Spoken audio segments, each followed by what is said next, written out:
اللہم صلی علی محمد۔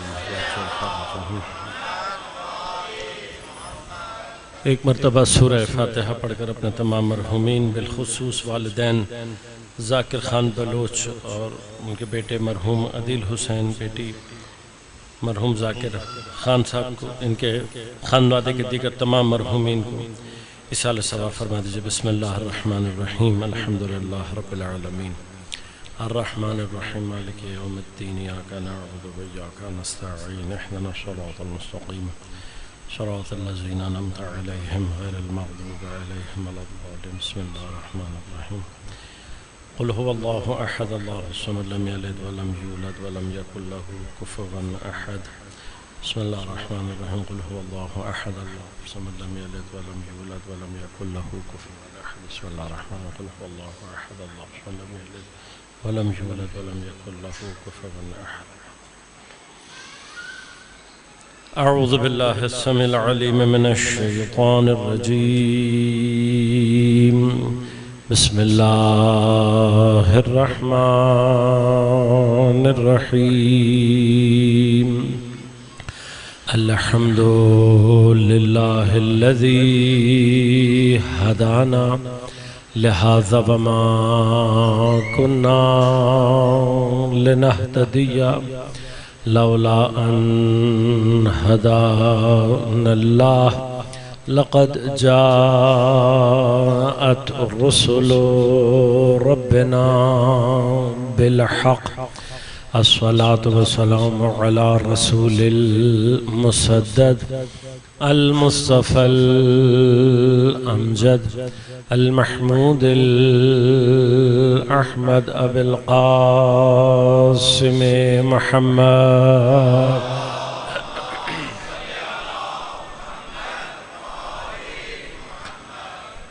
والصلاة والسلام على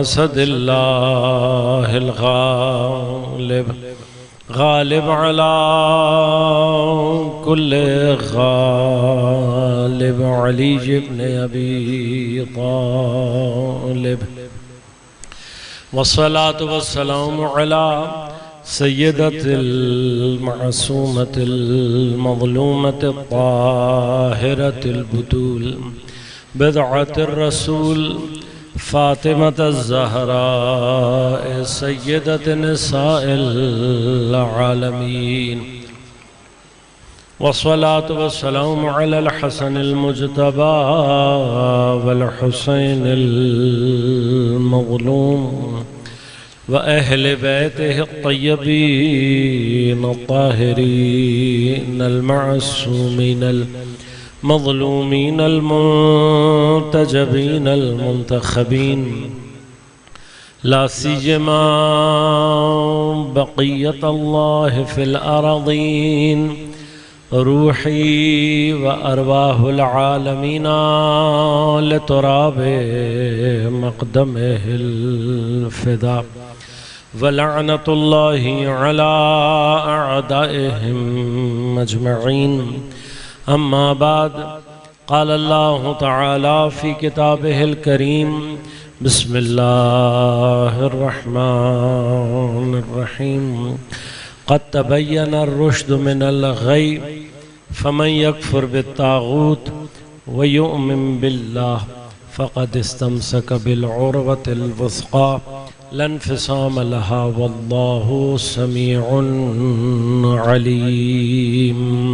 صلوات.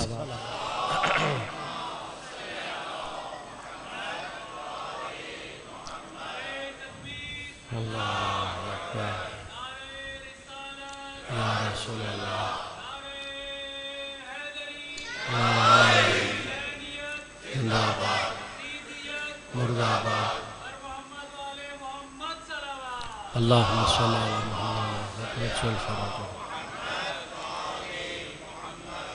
مومنین کرام، سامعین محترم، عزیزان گرام قدر، عزاداران سید الشہداء، سن 1448 ہجری کا ماہ محرم آغاز ہوا چاہتا ہے۔ دل ایک مرتبہ پھر مغموم ہیں، عزاغانے سج چکے ہیں، گھروں میں فرش عزا بچھ چکی ہیں، لیکن اس سال کا ماہ عذا کہ جس میں ہم ہر سال اس غم کے حقیقی وارث امام زمان عجل اللہ تعالیٰ فرجہ شریف کی خدمت اقدس میں ان کے مظلوم اجداد شہدائے کربلا اسیران کربلا کی تسلیت و تعزیت پیش کرتے ہیں۔ اس سال اس تعزیت میں، اس تسلیت میں شاید اس دل نازنین پر کچھ غموں کا اضافہ اور موجود ہے۔ جہاں ہم نے حضرت کو ان کے اجداد کا، کربلا کے مظلومین کا پرسہ دینا ہے، اس سال اس عزاداری میں ان کے محبوب، ان کے ایک غلاموں میں سے ایک مخلص غلام جس نے اپنی پوری زندگی دفاع ولایت اور قیام نظام ولایت میں صرف کی، اس کی اور اس کے خانوادے کی مظلومانہ شہادت کا پرسہ بھی موجود ہے۔ یقیناً ہمارے غم اس کو سمجھ سکتے ہیں کہ جب کسی رہبر کا جنازہ دفن نہ ہو تو اس کے ماننے والوں کے دلوں پر کیا گزرتی ہے۔ 3 دن اگر سید الشہداء کا جنازہ کربلا کی خاک پر پڑا رہے تو ہمیں ساری زندگی اس کا غم ہے۔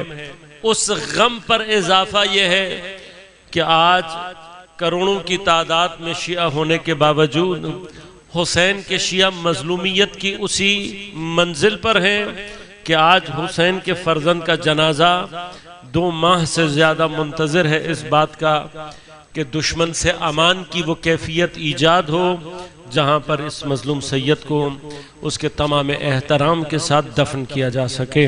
یقیناً ان شہادتوں کا وہ بچے جو فلسطین میں مارے گئے، وہ بچے، وہ شہداء کہ جنہوں نے دفاع نظام ولایت میں اپنی قربانیاں پیش کیں، وہ سپاہی، وہ افراد کہ جنہوں نے اپنی قیمتی جانیں خدا کے سپرد کی ہیں، ان سب کا غم بھی حضرت کے قلب نازنین پر موجود ہے۔ لیکن ہم یہ بات جانتے ہیں کہ یہ وہ مقدس غم ہے جس نے 1400 سال اسلام کو زندہ رکھا ہے۔ یہ وہ مقدس لہو ہے کہ جو دین کی حیات بن کر سامنے آتا ہے۔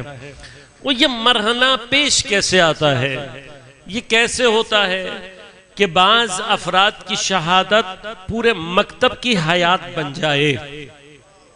یہ کیسے ہوتا ہے؟ کسی لہو میں یہ اثر کیسے پیدا ہوتا ہے کہ جب تک وہ زندہ ہوتا ہے تب بھی دشمن اس سے ڈرتا ہے، جب وہ شہید ہو جاتا ہے تب بھی دشمن اس سے خوف میں مبتلا ہوتا ہے۔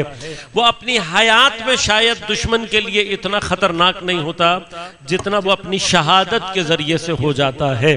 یہ تاریخ میں کربلا کا جو اہم ترین اثر ہے وہ کربلا میں شہادت حضرت سید الشہداء اور آپ کے اصحاب کی شہادت سے شروع ہوا ہے۔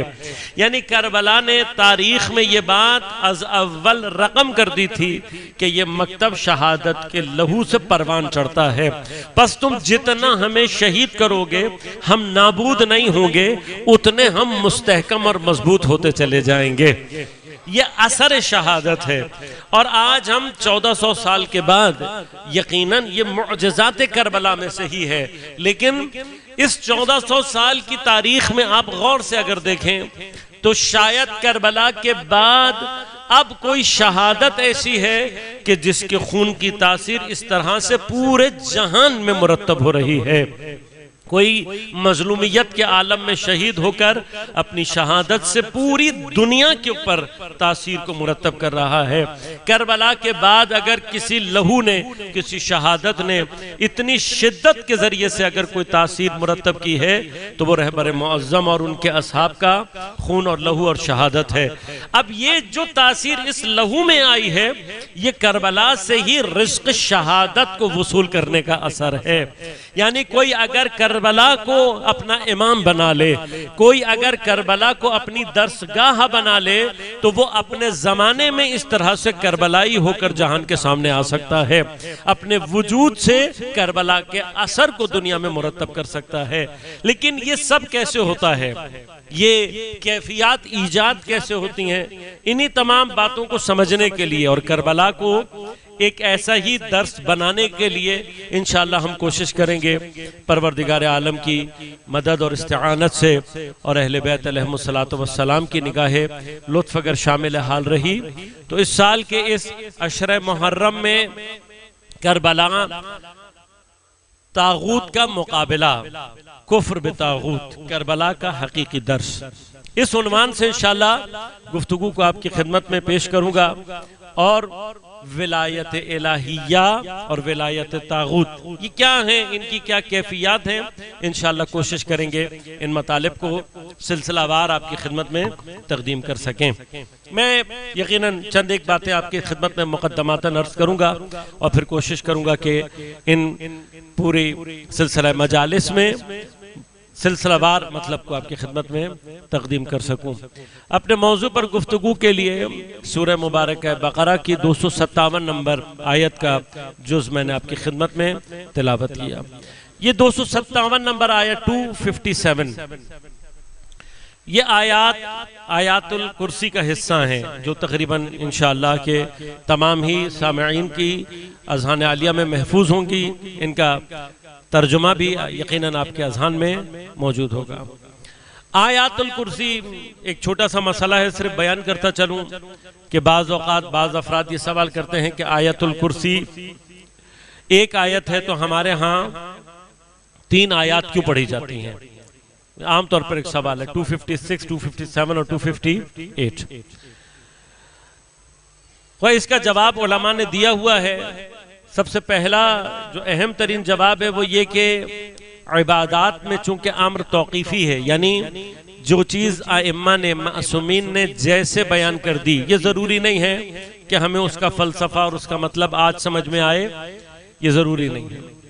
لہذا ائمہ نے جب آیت الکرسی کو تعلیم کیا تو اکثر مقامات پر ہم فیہا خالدون تک ہی اس کو تعلیم کیا۔ ایک مشکل یہ ہے کہ 3 آیات کی شکل میں ہے، جو آیات کا نشان جہاں ختم ہوتا ہے، جیسے ابھی ہم نے کاؤنٹنگ کی، علماء فرماتے ہیں کہ یہ آیات کا نشان ضروری نہیں ہے کہ کسی بھی آیت کے مطلب کو بھی تمام کرنے پر دلالت کر رہا ہوں۔ آغا صاحب موجود ہیں، فاضل ہیں، بزرگوار ہیں، یہ ان کی محبت ہے کہ انہوں نے مجھ جیسے چھوٹے سے طالب علم کو یہ موقع فراہم کیا، بزرگوار ہیں، خدا ان کی اور دیگر تمام علماء خاص طور پہ جو عالم با عمل ہیں ان سب کی توفیقات میں اور خصوصاً آغا کی توفیقات میں اضافہ فرمائے۔ آغا مستحضر ہیں، عالم بھی ہیں، مجھ سے زیادہ بہتر جانتے ہیں کہ بہت سارے مقامات قرآن کریم میں ایسے ہیں کہ جہاں پر آیت کا نشان اللہ تبارک و تعالی کے کلام کے یعنی جملے کے اعتبار سے مکمل نہیں ہوتا، بلکہ 2 یا 3 آیتوں کو ملا کر ایک جملہ مکمل ہوتا ہے۔ یہ البتہ قرآن کا اپنا ایک اعجاز ہے، یعنی واقعاً کبھی قرآن کی علمی کیفیات کے اوپر گفتگو ہو تو ان میں ایک مقام یہ ہے، یہ اعجاز کلام اللہ ہے کہ آیت کا نشان جہاں ختم ہو رہا ہے، گرچہ جملہ وہاں ختم نہ ہو تب بھی وہ مطلب جو ایک آیت کے اندر ہے اپنے اندر مکمل مطلب ہے۔ دیکھیں یہ ہمارے اور آپ کا مسئلہ ہے، ہماری گفتگو اگر پوری نہ ہو، جملہ مکمل نہ ہو تو ہماری گفتگو ادھوری رہ جاتی ہے، لیکن خالق نطق و کلام اسے کہتے ہیں کہ جو جہاں نشان لگا دے وہاں بات مکمل ہو جاتی ہے۔ یہ اعجاز قرآن ہے، یعنی یہ اعجاز ہے کہ وہ جو آیت کا نشان لگایا ہے وہ اپنی جگہ ایک مکمل مطلب ہے، اور میری اور آپ کی فہم کے مطابق زبان کے اعتبار سے، مطلب کے اعتبار سے جہاں وہ جملوں کو مکمل کر رہا ہے، یعنی اگلی آیات کو بھی اگر شامل کر لیں تو وہ آیات کے حصے ملا کر بھی جو مطلب ہے وہ اپنی جگہ پورا مطلب۔ اس سے آگے بڑھ کر قرآن کریم کا اعجاز یہ ہے کہ کسی آیت کے اندر بھی کوئی ایک جملہ اگر کوئی شخص اٹھا کر اس پر تدبر کرنا چاہے وہ ایک جملہ بھی مکمل مطلب ہے اور اپنے سیاق و سباق کے اعتبار سے بھی مکمل مطلب ہے. لہذا چونکہ قرآن اپنے مطالب پر اس حد تک حاوی ہے، یعنی قرآن کریم کا اعجاز علمی اس مرحلے پر ہے، اس کی فصاحت اور بلاغت علمی اعتبار سے اس مرحلے پر ہے، لہذا پروردگار عالم نے کئی مقامات پر یہ کیا ہے کہ ایک گفتگو جو بالکل کسی اور کانٹیکسٹ میں ہو رہی ہے اس کے درمیان میں اللہ تبارک و تعالی نے ایک بالکل مختلف کانٹینٹ کو بیان کیا ہے. پوری آیت ہے، آیت کے اندر گفتگو کچھ اور ہو رہی اور عین آیت کے درمیان میں ایک یا چند جملے کسی اور گفتگو کے آئے اور اس کے بعد خدا نے دوبارہ گفتگو کو پرانے کانٹینٹ کے حساب سے شروع کیا. اب یہ کیوں کرتا ہے پروردگار عالم؟ اس کا اگر کوئی مجھ سے مثلا ایک طالب علم کی حیثیت سے بھی پوچھے تو میں جواب یہ دے سکتا ہوں کہ یہ پروردگار عالم کی امتحانات لینے کے طریقوں میں سے ایک طریقہ ہے. جب آپ بچے کو کوئی چیز پڑھاتے ہیں، پڑھانے کے بعد اس سے امتحان لینے کا ایک طریقہ کیا ہے کہ آپ نے جو پڑھایا ہے اس کو مختلف چیزوں کے اندر چھپا دیں اور پھر بچے سے یہ کہیں کہ یہ چیز مجھے اس میں سے نکال کر دکھاؤ. چھوٹے بچے ہیں، اب تو آج کل بہرحال موبائل کے زمانے نے جو ہم سے برکات چھین لی ہیں ان میں سے ایک برکت یہ بھی ہے کہ ہمارے زمانے میں ورڈ پزل ہوا کرتے تھے جو اخباروں میں، ڈائجسٹ میں، مختلف کتابوں میں آیا کرتے تھے. اب ورڈ پزل میں کیا ہوتا ہے؟ الفاظ لکھے ہوئے ہیں، انہی کے درمیان میں آپ کا وہ کامل لفظ موجود ہے جو بچے نے تلاش کرنا ہے. الفاظ کے درمیان میں ہی پورا ورڈ ہے، اس کو تلاش کرنا ہے. یا عبارت کے درمیان میں ہی کوئی چیز اس طرح سے لفظ چھپا ہوا ہے کہ آپ نے عبارت کے اندر سے مثلا کسی پھل کا نام ہے عبارت کے اندر ہی موجود ہے لیکن آدھا اس لفظ میں ہے آدھا اس لفظ میں ہے، آپ نے ملا لیا تو وہ پورا ہو جائے گا. اس طرح سے یہ ہمارے ہاں پزلز بچپن میں پہیلیاں وغیرہ بوجھی جاتی تھیں. تو اب آئی کیو کیا ہے؟ آئی کیو یہ ہے کہ آپ اصل عبارت کے درمیان سے جو مطلوبہ مطلب ہے اسے اٹھا سکیں. یہ بہت جنرل آئی کیو ہے. اور اگر مثلا آئی کیو کو ٹیسٹ کرنا ہو تو ایک طریقہ یہ بھی ہے کہ جس کا آئی کیو اچھا ہوگا وہ ان الفاظ کو فوراً درمیان میں سے پک کر لے گا. اب اگر فرض کریں کہ کسی کا اتنا سا بھی آئی کیو نہ ہو اور آپ اس کو اگلی کلاس میں بھیج دیں، کسی بچے کا آئی کیو اس لیول پر بھی نہ ہو کہ وہ الفاظ کے درمیان میں سے مطلوبہ لفظ نکال سکے، اس کا آئی کیو اگر اتنا بھی نہ ہو تو یہ بچہ اگلی کلاس میں جانے کی قابلیت نہیں رکھتا. خوب یہ بات واضح ہے، یہ بات ہمیں فوراً سمجھ میں آ جاتی ہے. لیکن پروردگار عالم جنت میں بھیجنے کے لیے ایک چھوٹا سا آئی کیو ٹیسٹ لے رہا ہے. لہذا اس نے سورہ مائدہ کی 3 نمبر آیت میں جہاں حلال اور حرام چیزوں کو بیان کیا انہی کے درمیان میں آیت کو بھیج دیا الیوم اکملت لکم دینکم وَأَتْمَمْتُ عَلَيْكُمْ نِعْمَتِي وَرَضِيتُ لَكُمُ الْإِسْلَامَ دِينًا. ابھی بات چل رہی ہے حلال اور حرام کی، یہ چیزیں حلال ہیں یہ چیزیں حرام ہیں. اچانک سے درمیان میں گفتگو شروع ہوتی ہے کہ الْيَوْمَ يَئِسَ الَّذِينَ كَفَرُوا مِن دِينِكُمْ فَلَا تَخْشَوْهُمْ وَاخْشَوْنِي. بس آج کے دن، اچھا بات ابھی کیا ہو رہی ہے؟ حلال و حرام کی. اچانک سے گفتگو یہ شروع ہو گئی، آج کے دن کفار تمہارے دین سے مایوس ہو گئے، لہذا ان سے ڈرنے کی ضرورت نہیں ہے، مجھ سے ڈرو. آج کے دن میں نے دین کو مکمل کر دیا، نعمتوں کو تمام کر دیا اور اسلام کو دین کے اعتبار سے تمہارے لیے میں راضی ہو گیا. پھر اس کے بعد دوبارہ وہی گفتگو شروع ہو رہی ہے. بھئی ایسے ہی امتحان، ایسے ہی اللہ تعالیٰ نے آئی کیو ٹیسٹ لیا سورہ مبارکہ احزاب کی اس آیت میں کہ جہاں گفتگو ہو رہی تھی ازواج مطہرات نبی اکرم سے اور ان کی باتیں کرتے کرتے اللہ نے درمیان میں ایک دم سے ارشاد فرمایا انما یرید اللہ لیذھب عنکم الرجس اہل البیت ویطہرکم تطہیرا. اب پڑھنے والا جب اس آیت کو پڑھتا ہے تب بھی ترجمہ. اب میں اگر اپنا کسی نوجوان بچے، ماشاءاللہ آج کے بچے ذہانت میں ہم سے واقعاً آگے ہیں، اب اگر کوئی بچہ یہ آیت کا ترجمہ پڑھتے پڑھتے جیسے ہی اس آیت کے ترجمے کو مکمل کرے گا، ایک مرتبہ سر اٹھا کر پوچھے گا تو صحیح، مولانا یہ ابھی باتیں حلال حرام کی ہو رہی تھیں، اچانک سے یہ ایک خاص دن کو اللہ نے بیان کیا، گفتگو مکمل کی، پھر دوبارہ حلال اور حرام کی گفتگو شروع کر دی.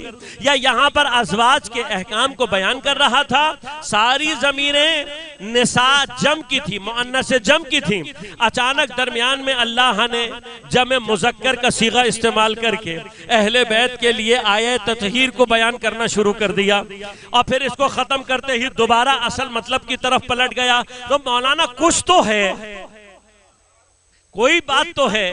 یا مطلب پہلا سوال کیا اٹھے گا؟ یہ اٹھتا ہے ہمارے ہاں مومنین میں سے اکثر کے ذہنوں میں اٹھا کہ شاید یہ آیت مس فٹ ہو گئی ہے. یہ ہوا ہے، بہت سارے لوگوں نے کہا ہے، بعض ایسے افراد ہیں کہ جو اسی مغالطے کا شکار ہوئے ہیں اور وہ خدا نخواستہ قرآن کریم میں تحریف کے قائل نہیں ہیں. وہ یہ کہتے ہیں قرآن میں تحریف نہیں ہوئی، لیکن ان دو آیات کے لیے ان کے دل کے اندر سے یہ خیال آتا ہے شاید یہ سورہ مثلا انسان کی آیت تھی اور یہ یہاں لا کر فٹ ہو گئی، یا یہ کسی اور مقام کی آیت تھی، اسے بعد کے زمانوں میں کسی نے یہاں فٹ کر دیا. تو پہلے تو میں اپنے بچوں کو واضح کر دوں، یہ بات یاد رکھیے گا، قرآن وہ ذکر ہے جس کی حفاظت کا وعدہ اللہ نے فرمایا ہے، اِنَّا نَحْنُ نَزَّلْنَا الذِّكْرَ وَإِنَّا لَهُ لَحَافِظُونَ. یہ یاد رکھو، یہ ذکر، یہ قرآن ہم نے نازل کیا ہے اور اس کے حفاظت کرنے والے ہم ہیں. اور یاد رکھیے گا کہ قرآن اپنی حفاظت میں حافظوں کے حافظے کا محتاج نہیں ہے. قرآن کہیں پر بھی اپنی حفاظت کے لیے حافظوں کے حافظے کا محتاج نہیں ہے، بلکہ قرآن جہاں محفوظ ہوتا ہے اسے قلب معصوم کہتے ہیں.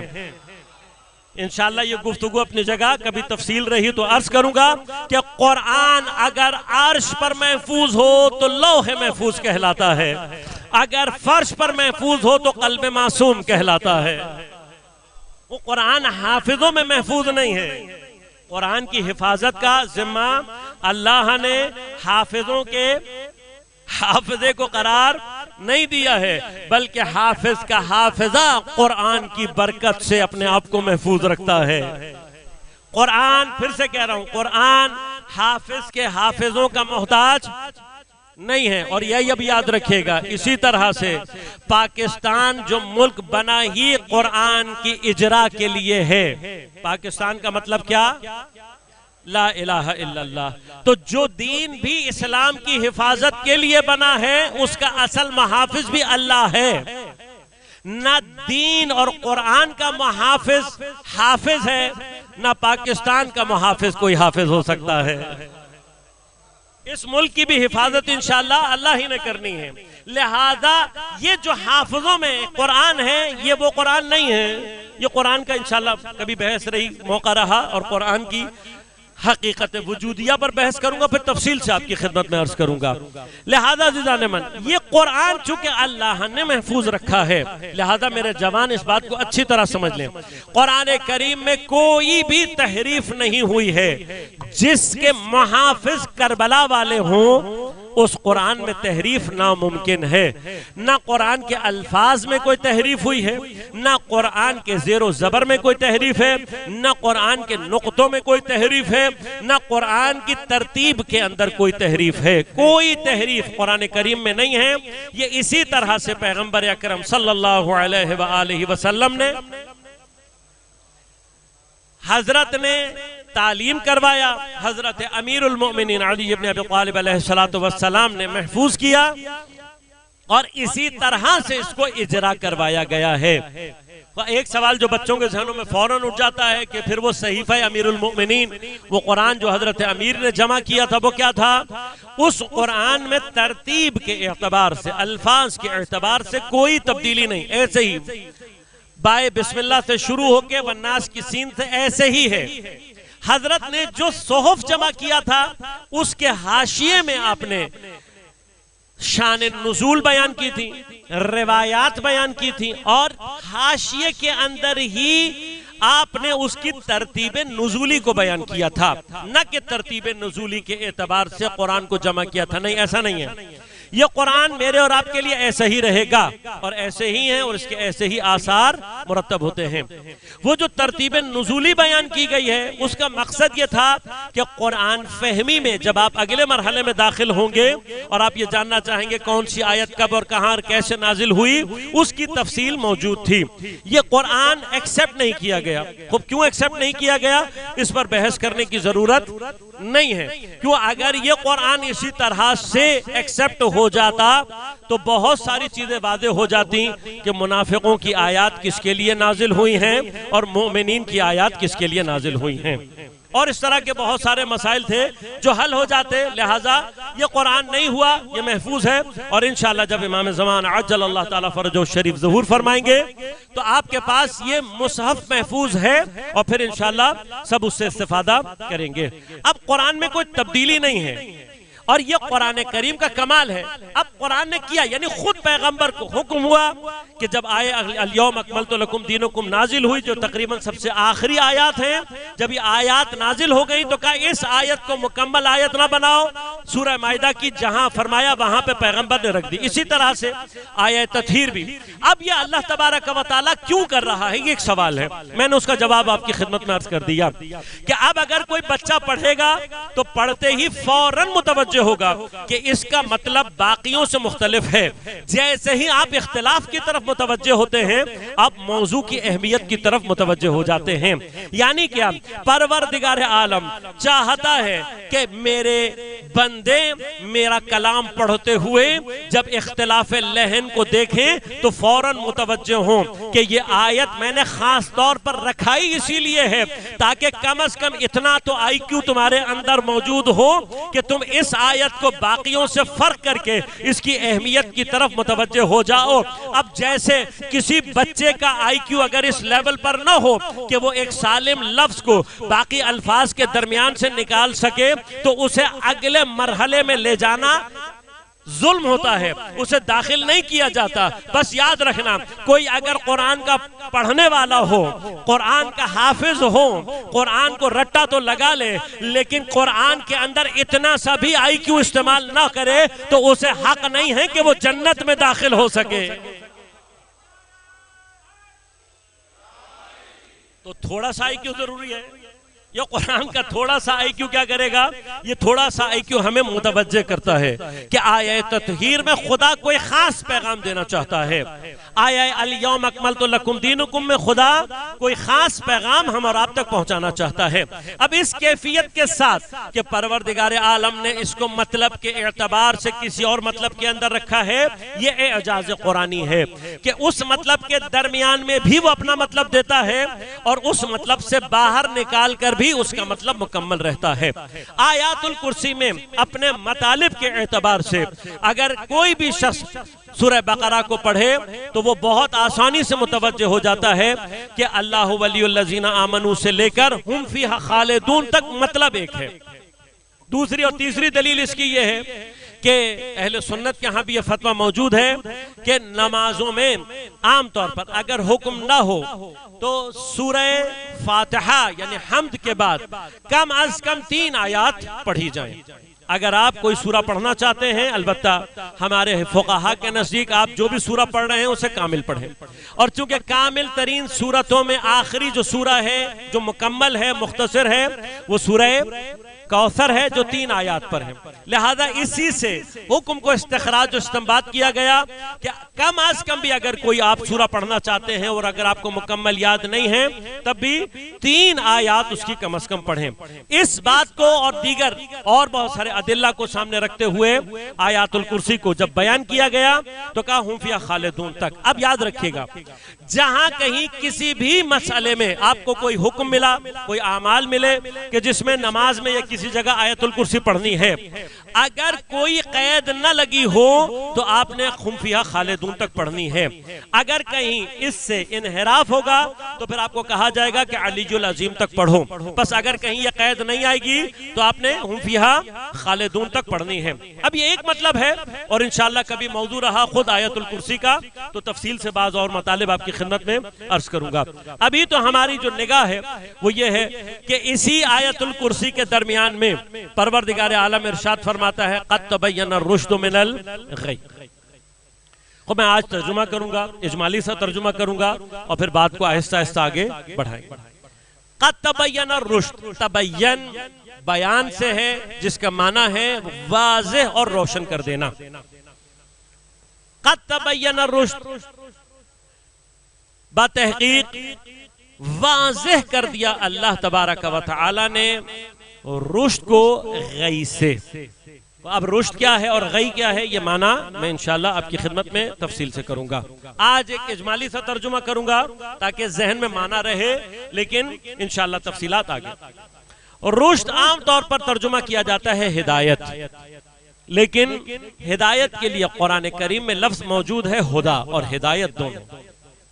ان علینا للہدا، ہماری ذمہ داری ہے ہدایت کرنا۔ یہ قرآن ہدایت ہے لوگوں کے لیے۔ ہدایت کا لفظ قرآن میں استعمال ہوا ہے، اب لازم بات ہے کہ رشد اور ہدایت میں کوئی فرق ہے، لہذا اللہ نے یہاں پر ہدایت کا لفظ استعمال نہیں۔ پھر رشد اور ہدایت میں کیا فرق ہے انشاءاللہ یہ تفصیل سے۔ کس سے واضح کر دیا اللہ نے رشد کو؟ غی سے۔ غی کا ترجمہ عام طور پر کیا جاتا ہے ضلالت یا گمراہی، جبکہ خود ضلالت اور گمراہی کے ضلالت کا جو لفظ ہے یہ بھی قرآن کا اپنا لفظ ہے، قرآن نے استعمال کیا ہے۔ اب ہدایت اور رشد میں کیا فرق ہے اور ضلالت اور غی میں کیا فرق ہے انشاءاللہ یہ میں تفصیل سے آپ کی خدمت میں عرض کروں گا۔ لیکن یہ دونوں مرحلے، رشد کا مرحلہ اور غی کا مرحلہ، قد تبین، یہ واضح کر دیا ہے اللہ تبارک و تعالی نے۔ اب میں پہلے ہی مرحلے پر پہلا سوال آپ کے ذہن میں چھوڑ کر جاؤں گا کہ اگر رشد اور غی، ہدایت اور ضلالت و گمراہی بالکل واضح کر دی گئی ہے تو پھر لوگ گمراہ کیوں ہوتے ہیں اور ہدایت کی ضرورت کیوں پڑتی ہے؟ جو قرآن کہہ رہا ہے قد تبینا، واضح کر دیا گیا، ہوگا نہیں، ماضی کا صیغہ ہے، اور ماضی کا صیغہ اپنے ماضی کے ساتھ ساتھ جس چیز پر دلالت کرتا ہے وہ کسی چیز کے واقع ہونے کی دلیل، یعنی جب کسی چیز کا وقوع حتمی ہو، اس میں کوئی شک نہ ہو تو پھر ماضی کے صیغے میں بیان کیا جاتا ہے۔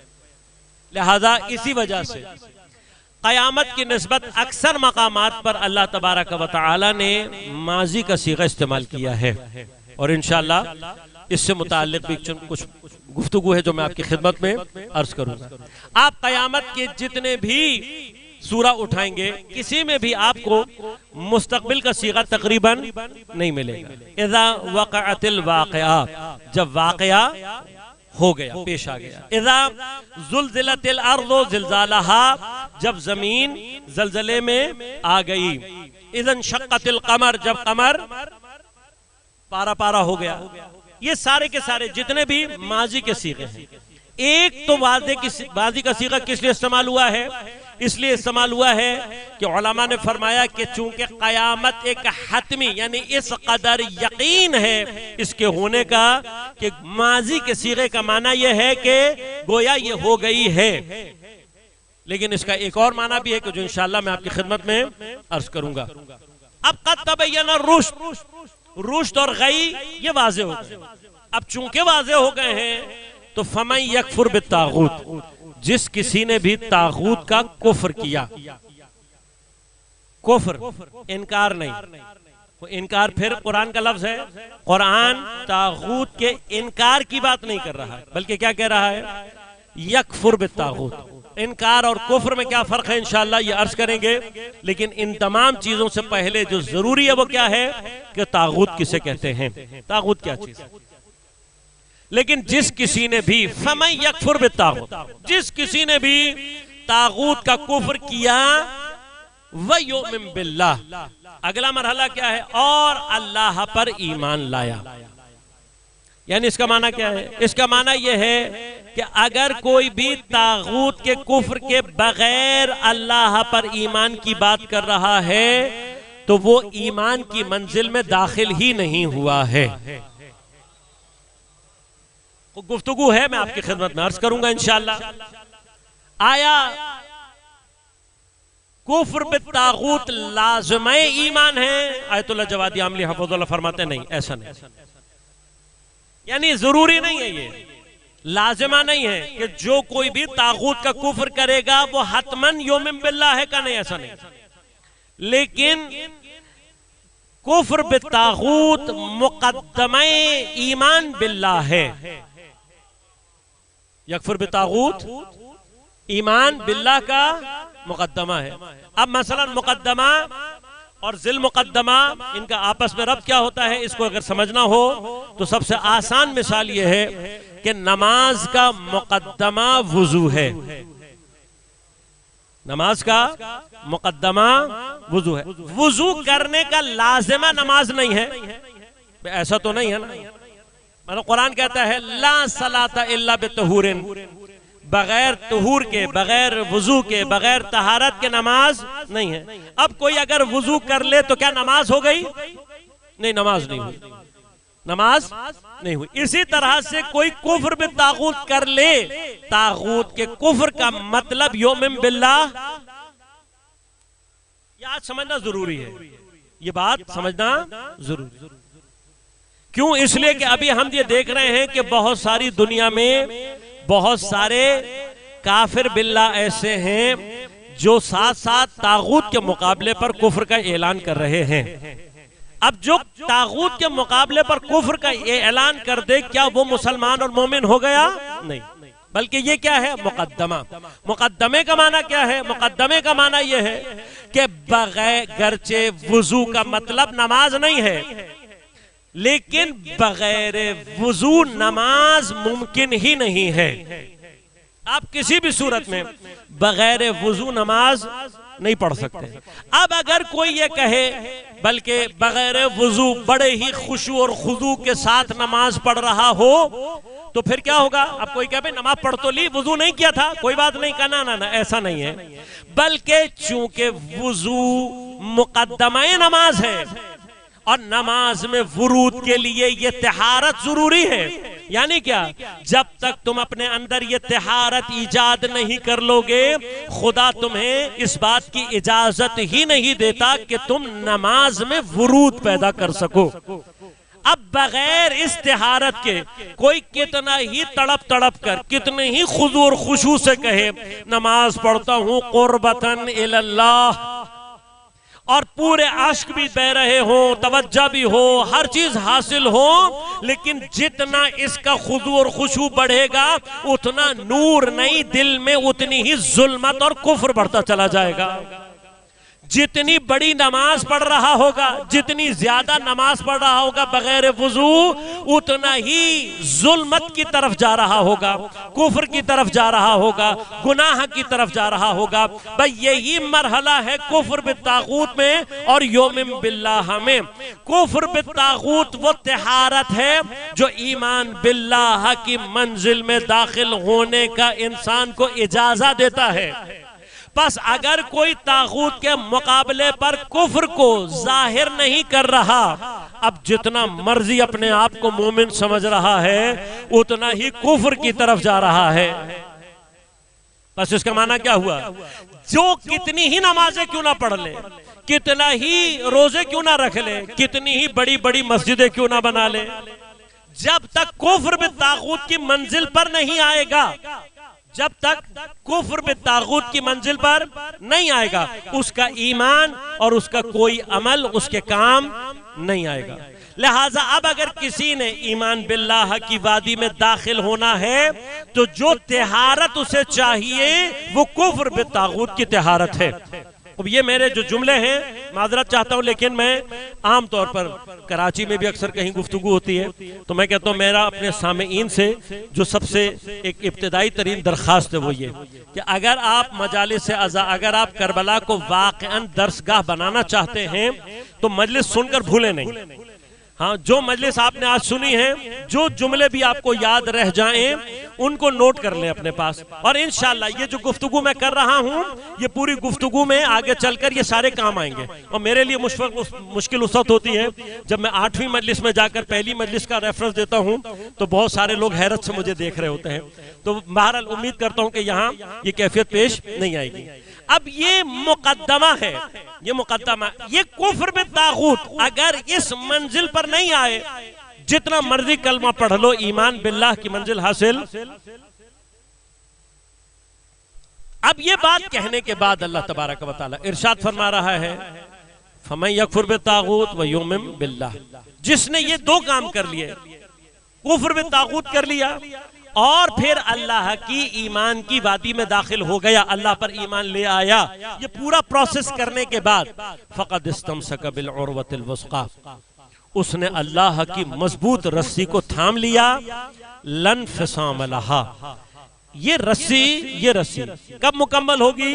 جب یکفر بالطاغوت کے بعد یؤمن باللہ کی منزل پر آئے گا. ہاں، بغیر کفر بالطاغوت کے ایمان میں داخل نہیں ہو سکتا. کفر بالطاغوت تو کیا لیکن مؤمن باللہ کی منزل میں داخل نہ ہو سکا تب بھی نہیں. یہ دونوں، یہ پورا پروسیس کرے گا. فقد استمسک بالعروۃ الوثقیٰ، وہ اللہ کی مضبوط رسی کو تھامنے والا. لا انفصام لہا، اس رسی نے ٹوٹنا نہیں ہے، اس کے لیے انفصام نہیں. رسی کتنی مضبوط ہونی چاہیے اور رسی کی اہمیت. کبھی زندگی میں موقع ملے تو جو پہاڑی علاقوں میں ماؤنٹ ایورسٹ اور K2 پر ماؤنٹینئرز جاتے ہیں، کو پہما جاتے ہیں اتنی اونچی اونچی پہاڑیوں کو چڑھنے کے لیے کہ جن کی پوری زندگی اس رسی سے بندھی ہوتی ہے جس سے وہ اپنے ساتھ ساتھ لے کر اوپر جا رہے ہوتے ہیں.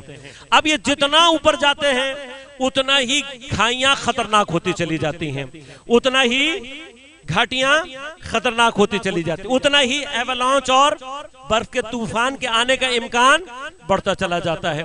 اب اس پورے سفر میں جتنا اوپر کی طرف جائے گا اتنا رسی کی اہمیت اس کے لیے بڑھتی چلی جائے گی. اب رسی کیسی ہونی چاہیے یہ وہی بتا سکتا ہے جس نے کبھی اس منزل سے اپنے آپ کو گزارا ہو. وہاں بعض اوقات ایسی کیفیت آ جاتی ہے کہ جہاں پر پوری رسی، ایک رسی کے اوپر ان کی جانیں ٹکی ہوئی ہوتی ہیں، وہاں سمجھ میں آتا ہے کہ کوئی رسی اگر ایسی ہو جو ٹوٹنے والی نہ ہو، کوئی رسی ایسی ہو جو ٹوٹنے والی نہ ہو. جب اللہ نے کہا نا لَانْفِصَامَ لَهَا، تب اس انفصام سے مراد کیا ہے؟ اس انفصام سے مراد یہ ہے خدا یہ بتانا چاہ رہا ہے کہ اس راستے کفر بالطاغوت اور یؤمن باللہ ہمیں اگر تم یہ سوچ کر بیٹھے ہو کوئی طوفان نہیں آئے گا، اگر تم کسی خطرے کے منتظر نہیں ہو تو تم ابھی تو وادی میں اترے ہی نہیں ہو. جب تم وادی میں اترو گے، یہ کفر بالطاغوت کرو گے تو پھر تمہیں خطروں سے گزرنا پڑے گا، پھر تمہیں مصیبتوں اور پریشانیوں سے گزرنا پڑے گا. اور جب یہ پریشانیاں ایسی ہوں کہ تمہیں کوئی اور راستہ نظر نہ آ رہا ہو تو یاد رکھنا یہی وہ رسی ہے جو تمہیں نجات دینے والی ہوگی. اب یہ جو آج کل دنیا میں حالات پیش آ رہے ہیں کہ جہاں ہم دیکھتے ہیں کسی قوم نے اللہ پر ایمان کے اس مرحلے کو اس طریقے سے ظاہر کرنا شروع کیا کہ طاغوت کے کفر میں وہ پوری قوم ایک مرتبہ کھڑی ہوئی تو طاغوت اور اس کے سارا جنود، اس کے سارے لشکر، تمام منافقین مل کر ان کو دبانے اور ان کو نیست و نابود کرنے کے لیے میدان میں اترے. اب جب میدان میں اترے آپ سمجھ رہے ہیں کہ اس قوم کا سہارا میزائل ٹیکنالوجی ہے، آپ سمجھ رہے ہیں کہ اس قوم کا سہارا ہرمز ہے. نہیں، یہ سب وہ ظاہری اسباب ہیں. اس قوم نے تاریخ میں ثابت یہ کیا ہے جو ولایت کی رسی کو تھامے ہوئے ہو اسے نہ میزائلوں کی ضرورت ہوتی ہے نہ ہرمز کی ضرورت ہوتی ہے. لہذا آج بھی وہاں کے علماء یہ فرما رہے ہیں.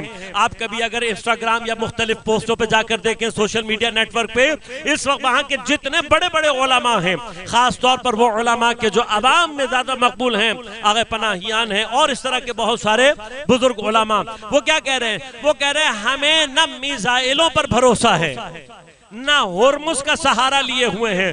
یہ جو مومنین اس وقت چوکوں پر جمع ہوئے ہیں، یہ حملے کے خطرے کے باوجود اپنی جانوں کا نذرانہ رکھ کے جو روڈوں پر جمع ہوئے ہیں، کہا ہمیں کسی چیز کی ضرورت نہیں ہے. یہ جو اپنا ایمان لے کر روڈوں پر نکل آئے ہیں، یہ وہ ایمان ہے جو ہمیں امریکہ اور اسرائیل کے مقابلے پر تقویت عطا کرتا ہے. ہم وہ لوگ ہیں ہی نہیں جنہوں نے جنگیں تلواروں سے جیتی ہوں. کربلا کا ایک اہم ترین پیغام عزیزان من یہ ہے کہ حق کا راستہ اسلحے سے مضبوط نہیں ہوتا بلکہ خدا کے حضور قربانی کے ذریعے سے مضبوط ہوتا ہے. یہ قربانی کا جذبہ، یہ جو حق کے راستے میں سب کچھ لٹانے کا جذبہ ہے. آج ہم کربلا کی اسی یاد منانے کے لیے یہاں پر جمع ہیں. انشاءاللہ پروردگار عالم کے حضور میں یہ دعا ہے کہ پروردگار ہمیں یہ توفیق عنایت فرمائے. اللہم صلی علی محمد کہ ہم اس سال عاشورہ محرم سے وہ درس لے سکیں جو ہمیں کربلائی بنائے. وہ کربلا کا ایک اہم درس جو سید الشہداء دے رہے ہیں، وہ اہم درس کربلا کا یہ ہے کہ کربلا پہلے مرحلے پر دنیا سے جدائی کا نام ہے. جو دنیا نہیں چھوڑ سکتا وہ حسین کے خیمے میں داخل نہیں ہو سکتا. حسین کے لیے دنیا چھوڑنی پڑتی. کربلا میں دو کریکٹر ہیں، یہ ایک عمر سعد کا کریکٹر ہے اور ایک ہور کا کریکٹر. کبھی تاریخ پڑھ کر دیکھیں آپ، دونوں کے ایک جیسے جملے ہیں. عمر سعد بھی یہ کہہ رہا ہے کہ میں حسین کے قتل کے اس حکم کے بعد اپنے آپ کو جہنم اور جنت کے درمیان دیکھ رہا ہوں. تاریخ نے اس کے الفاظ رقم کیا، حتی اہل سنت کے منابع نے نقل کیا.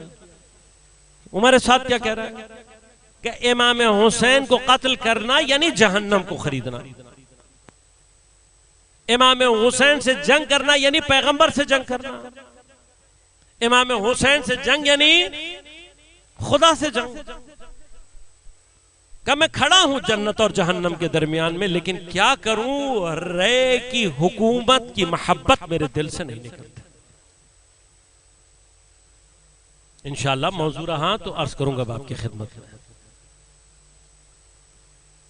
کہ طاغوت، یہ جو ہمارے آپ کے ذہنوں میں سوالات ہیں نا ہمارے ذہنوں میں کہ کیوں حضرت امیر کے گرد لوگ جمع نہیں ہو رہے، کیوں امام حسین کے گرد لوگ جمع نہیں ہو رہے، لیکن کیوں امیر شام کے گرد جمع ہو گئے، کیوں یزید کے ساتھ اتنا بڑا لشکر تیار ہو گیا. حضرت امیر اپنے 7 افراد کی شکایت کر رہے ہیں، کیوں؟ لیکن امیر شام کے ساتھ لوگ ان کی تعریف کر رہے ہیں. اس معنی میں فرمایا کہ تم مجھے حق پر جاننے کے باوجود میرا ساتھ دینے کے لیے تیار نہیں. انہیں پتا ہے کہ وہ باطل ہے، حق پر نہیں ہے، پھر بھی اس کا ساتھ دے رہے ہیں. یہ جملہ کہہ کر حضرت امیر شکایت نہیں کر رہے ہیں بلکہ کچھ حقیقتوں کو میرے اور آپ کے لیے واضح کر رہے ہیں. ایسا کیوں ہوتا ہے کہ کوئی حق کو پہچاننے کے باوجود اس کا ساتھ نہیں دیتا، کوئی حق کو پہچاننے کے باوجود باطل کو باطل ماننے کے باوجود باطل کے ساتھ کھڑا ہوتا ہے؟ ایسا کیوں ہوتا ہے؟ عزیزان من، یہ جاننا ضروری ہے، اس لیے کہ کل حق و باطل کے معرکے میں میرے اور آپ کے ساتھ بھی یہ ہونے والا ہے. اگر میں نے اور آپ نے تیاری نہ کی تو یہ ہو سکتا ہے کہ حق کو پہچاننے کے باوجود ہم حق کے ساتھ نہ ہوں. یہ ہو سکتا ہے کہ باطل کو جاننے کے باوجود بھی ہم باطل کی فوج کے ساتھ کھڑے. عمر ساتھ جانتا تھا جانتا تھا، لہٰذا کہہ رہا تھا کہ میں اپنے آپ کو جنت اور جہنم کے درمیان دیکھ رہا ہوں، لیکن رے کی محبت، رے کی حکومت کی محبت میرے دل سے نہیں۔ امام حسین نے بھی اس کو پیغام دیا، کیا پیغام دیا؟ کہ میں جنت کا شہزادہ تجھے بتا رہا ہوں کہ تجھے رے کی گندم نصیب نہیں ہوگی۔ امام حسین کا کام ہے۔ ایمان سے بتائیے کہ کیا عمر سعد کو معلوم نہیں تھا کہ رشد اور غی میں کیا فرق ہے؟ لیکن کفر پہ طاغوت نہیں کر سکا، لہذا یوم باللہ کی منزل پر بھی نہیں پہنچا۔ دوسری شخصیت کون ہے؟ ہور۔ ہور کے بھی ایگزیکٹلی یہی جملے ہیں، اپنے ساتھیوں سے کیا کہہ رہے ہیں؟ میں اپنے آپ کو جنت اور جہنم کے درمیان دیکھ رہا ہوں۔ لیکن ہور جانتے ہیں کہ اگر حسین کے پاس جانا ہے تو دنیا کی محبت کو دل سے نکالنا ہوگا۔ جناب ہور کا یہ فیصلہ کربلا میں، یہ درس مجھے اور آپ کو یہ بتا رہا ہے کہ اگر حسینی بننا ہے تو دنیا کی محبت کو دل سے نکالنا ہوگا۔ حسین کا خیمہ دنیا پرستوں کا خیمہ نہیں۔ میں انشاءاللہ آگے چل کے تفصیل سے بیان کروں گا کہ جب ہم یہ کہتے ہیں کہ محبت دنیا کو دل سے نکالنا تو اس کا معنی کیا ہے، معنی ورز کروں گا آپ سے انشاءاللہ۔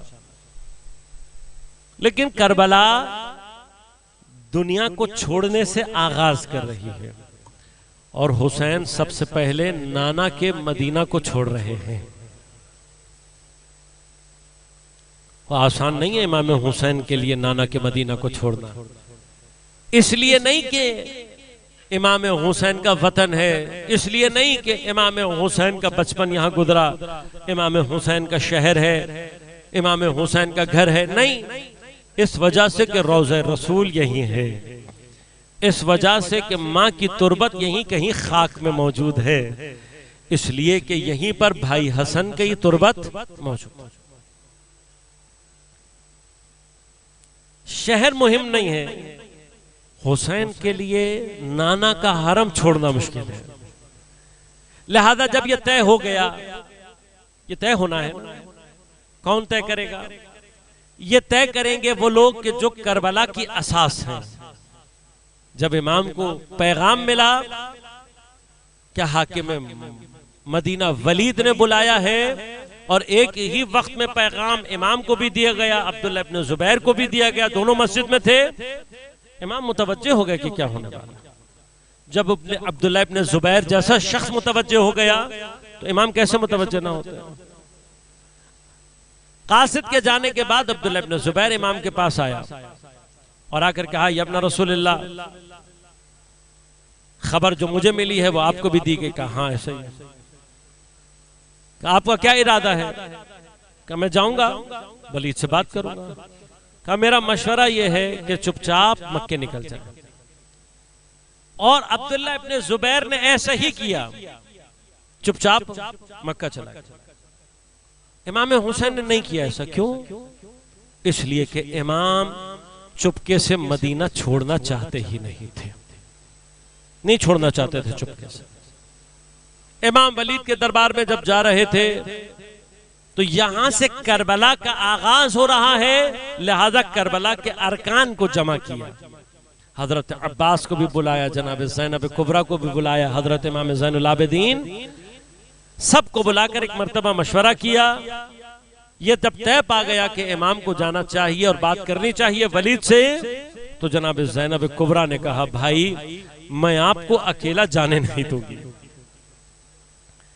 خدا جانے جناب زینب کبریٰ کی یہ کیا بصیرت سیاسی ہے، واقعاً انسان تعجب کرتا۔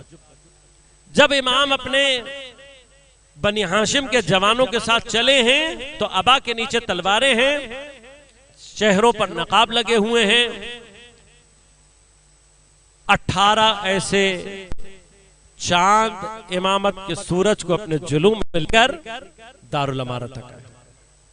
جب یہاں پہنچے تو امام نے کہا کہ میں اندر جا رہا ہوں، اگر میری آواز بلند ہو جائے تو بے دریغ اندر آ جانا، اندر جا کر جو گفتگو ہوئی اور اس نے امیر شام کے دنیا سے جانے کی خبر دی اور ساتھ میں یزید کی بیعت کے لیے تقاضا کیا، تو حضرت نے فرمایا کہ ہم کل دن میں مسجد میں اپنی رائے کا اظہار کریں گے۔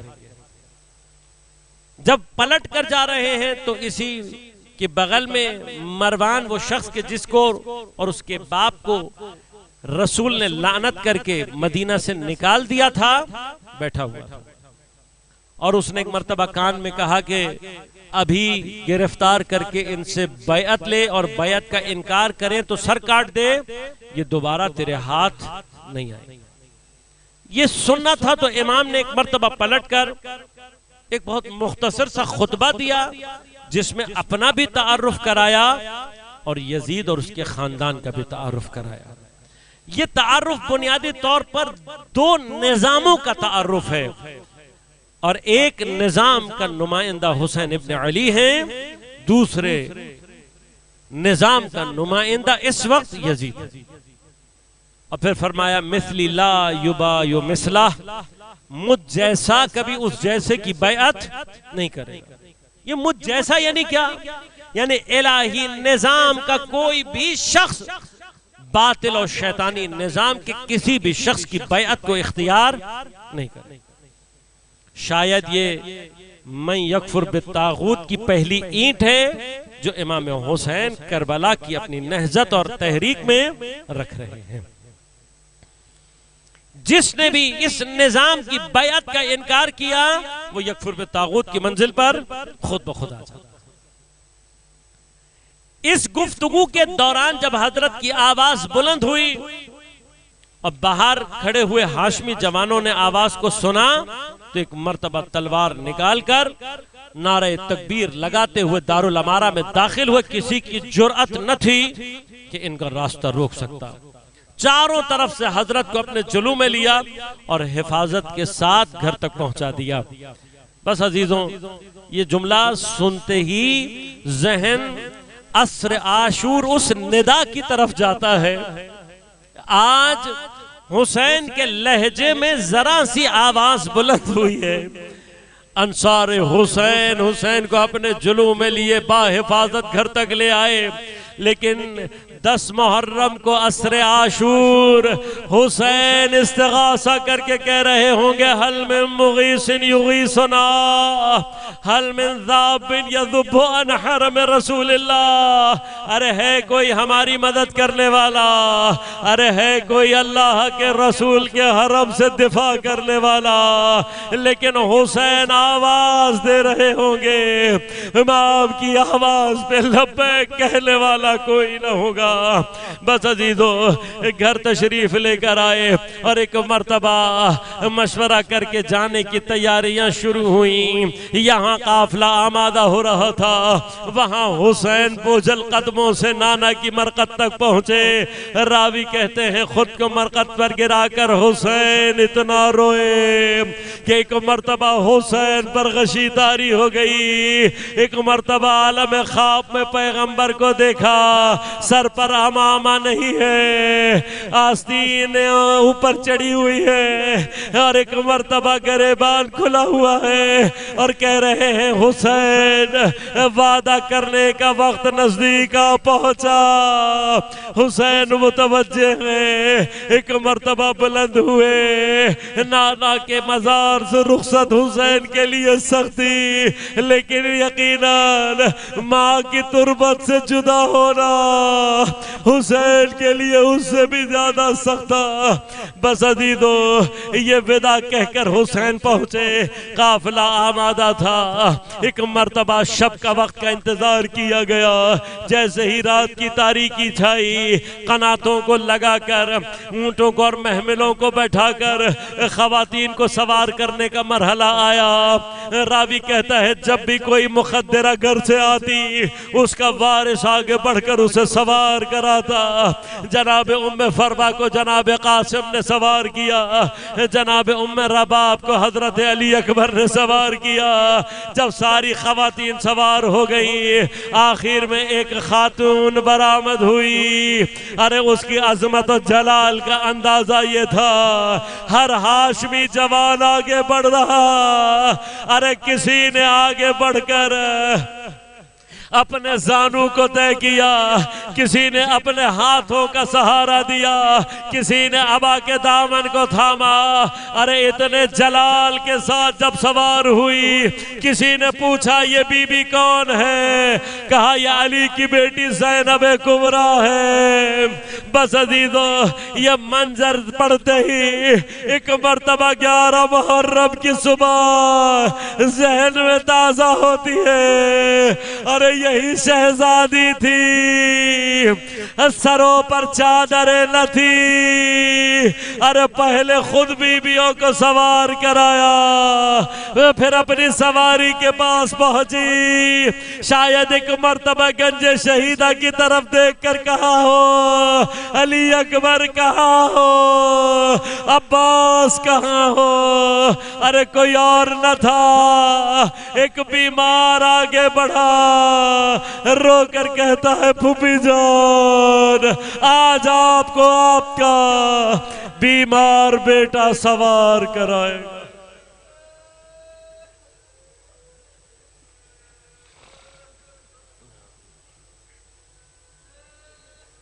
الا ولعنۃ اللہ علی القوم الظالمین وسيعلم الذین ظلموا ای منقلب ینقلبون۔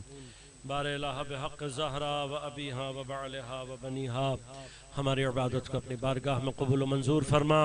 بحق زہرا و ابیہا و بعلہا و بنیہا، منتقم زہرا، منتقم کربلا، امام زمان عجل اللہ تعالیٰ فرج الشریف کے ظہور میں تعجیل فرما۔ بحق زہرا و ابیہا و بعلہا و بنیہا، بار الہ رہبر انقلاب اسلامی کی حفاظت فرما۔ مقاومت اسلامیہ جہاں جہاں باطل سے برسر پیکار ہیں ان کو نصرت و کامیابی عنایت فرما۔ تمام باطل قوتوں کو بالخصوص امریکہ اسرائیل اور تمام ظالم خائن منافقین جتنی بھی حکومتیں و طاقتیں ہیں نیست و نابود فرما۔ تمام علماء کی حفاظت فرما، تمام عزاداران سید الشہداء کی حفاظت فرما۔